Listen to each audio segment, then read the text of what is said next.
चेन्नई का अल्वारपेटा सबसे पॉश इलाका है जहां पर सीएम एमके स्टालिन का घर है। गुरुवार के सुबह इस घर पर कुछ ऐसा हुआ जिसने तमिलनाडु की चुनाव से पहले ही राजनीति को हिला दिया। स्टालिन अपने घर में स्पेशल गेस्ट प्रेमलता विजयकांत का स्वागत कर रहे थे। विजयकांत तमिल फिल्मों के बड़े स्टार रहे हैं और उनका कैप्टन वाला टैग रहा है। इनकी पार्टी डीएमडीके नाम की पार्टी बनाई 2003 में। विजयकांत के अचानक निधन के बाद एक बड़ा धक्का ये भी लगा, लेकिन उनकी पत्नी प्रेमलता विजयकांत ने पार्टी संभाली, विरासत को संभाला, मास्टर स्टॉक चला, एंटी डीएमके कैंपेन वाली बात यहां पर चली।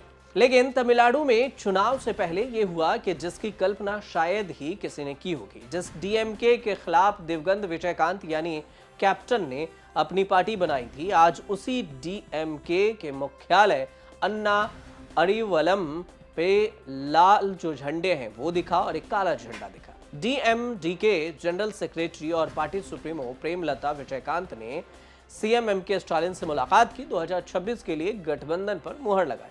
मुलाकात के दौरान प्रेमलता के साथ उनके बेटे विजया प्रभाकरन मौजूद थे। यह सिर्फ एक गठबंधन नहीं बल्कि एक युग का अंत है और नए समीकरण की शुरुआत। स्टालिन ने 2026 के लिए गठबंधन को इतना बड़ा कर दिया कि अब बीजेपी के लिए तमिलनाडु में कोई मजबूत छोटा साथी नहीं बचा। एआईएडीएमके में से ईपीएस पलानीस्वामी आए। अस्तित्व का संकट है क्योंकि उनका पुराना साथी अब दुश्मन के पाले में है। पिछले कई चुनाव में डीएमडीके, एआईएडीएमके और बीजेपी के साथ गठबंधन थी। अमित शाह रणनीतिकार बनते थे यहां पर और पूरी प्लानिंग होती थी। डीएमके के खिलाफ मजबूत विपक्षी वाला छवि बनाया जाता था। और इसके बाद 2005 में जब विजयकांत ने डीएमडीके बनाई थी तो उनका जो निशाना था अमित शाह की रणनीति थी कि डीएमडीके जैसे पार्टियों को साथ रखकर डीएमके के खिलाफ मजबूत विपक्षी ब्लॉक बनाया जाए। और विजय की चुनौती यह है कि स्टालिन ने एंटी एस्टेब्लिशमेंट वोटों को भी अपने गठबंधन में समेटना शुरू कर दिया है। यही 2005 में जब विजयकांत ने डीएमडीके बनाई थी तो उनका निशाना करुणानिधि और जयललिता दोनों पर था। विजयकांत का चेहरा आज भी ग्रामीण तमिलनाडु में भरोसे का प्रतीक माना जाता है। डीएमके को कैप्टन की विरासत वाली पॉलिटिक्स और फिर वोट बैंक का फायदा मिलने की उम्मीद भी है।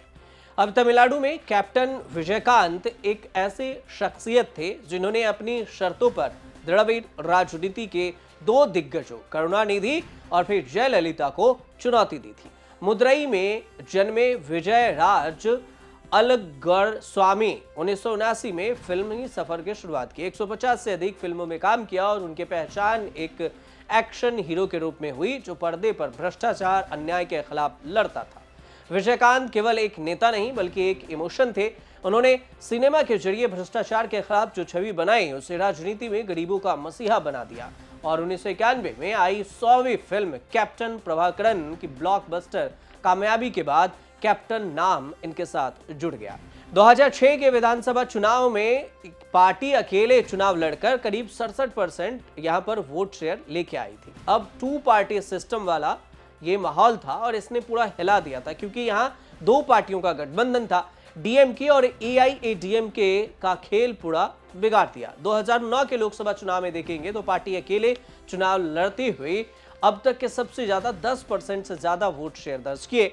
2011 में विजयकांत ने पॉलिटिकली लाइन बदलते हुए जयललिता की एआईएडीएमके के साथ हाथ मिला लिया और इतना बड़ा फायदा ये हुआ। इसका फायदा ये हुआ कि 41 में से 29 सीटें जीती और 8% वोट हासिल किया। जयललिता के रहे विजयकांत विपक्ष के नेता प्रतिपक्ष, लेकिन जयललिता के जाने के बाद अलायंस टूट गया। विजयकांत की राजनीतिक ताकत हर चुनाव में घटने लगी और अपना चुनाव भी वहीं कैप्टन विजयकांत भी लड़ते रहे। लोकसभा की बात अगर करें तो एआईएडीएमके के साथ अलायंस किया, लेकिन स्टालिन के लहर में सब कुछ फ्लॉप हो गया।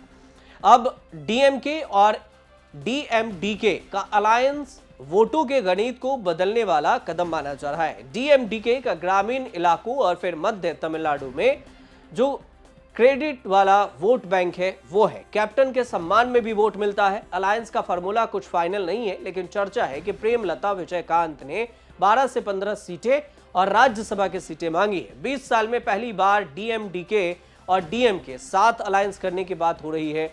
जिसमें अलायंस में प्रेमलता विजयकांत के लिए अपना खोई हुई राजनीति वापस लाने की आखिरी मौका बताई जा रही है। तो डीएमके खुद करीब 200 सीटों पर चुनाव लड़ना चाहती है। 30 से 34 सीटें यहां पर कांग्रेस को देने के लिए बात हो रही है कि डीएमके कांग्रेस को 30 से 34 सीटें दे सकती है। 40 के बीच में कांग्रेस अटकी हुई है कि हमें 40 से ज्यादा सीटें चाहिए। लेकिन कुल मिलाकर जो गठबंधन है वो डीएमडीके और डीएमके के बीच जो गठबंधन हुई है, इस गठबंधन की पूरी चर्चा हो रही है। आपको अगर इस पर कोई राय रखनी हो तो कमेंट जरूर कीजिए और देखते रहिए न्यूज़ तक।